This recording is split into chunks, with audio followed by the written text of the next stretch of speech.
मी आले आहे मनालीमध्ये। आज आम्ही जाणार आहोत मनालीतली 4 देवळं फिरायला, तर चला माझ्यासोबत। तर सगळ्यात पहिले मनालीपासून सुमारे 3 किलोमीटरवर बियास नदीच्या पलीकडे वसलेलं स्वयंभू शिव मंदिर आणि वशिष्ठ मंदिर। हे मंदिर रामायणाशी जोडलेलं आहे आणि हो, मंदिराच्या बाजूला आहे गरम पाण्याचा झरा। वशिष्ठ टेम्पलच्याच बाजूला आहे राम मंदिर। हे मंदिर हजारो वर्ष जुनं असून दगडी हिमाचली आर्किटेक्चर स्टाईलमध्ये बनवलं गेलेलं आहे। आणि तिसरं मंदिर म्हणजेच मनालीपासून सुमारे 3 किलोमीटरच्या अंतरावरती हडिंबा देवी टेम्पल।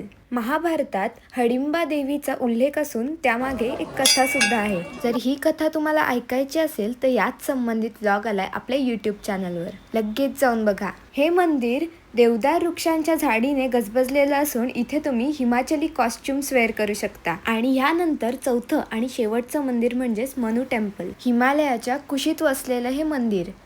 मंदिरात अगदी उभं राहूनच बर्फाने गजबजलेले डोंगर दिसतात। तर मनालीमधल्या ह्या 4 मंदिरांना नक्की व्हिजिट द्या आणि व्लॉग पाहायला विसरू नका हा।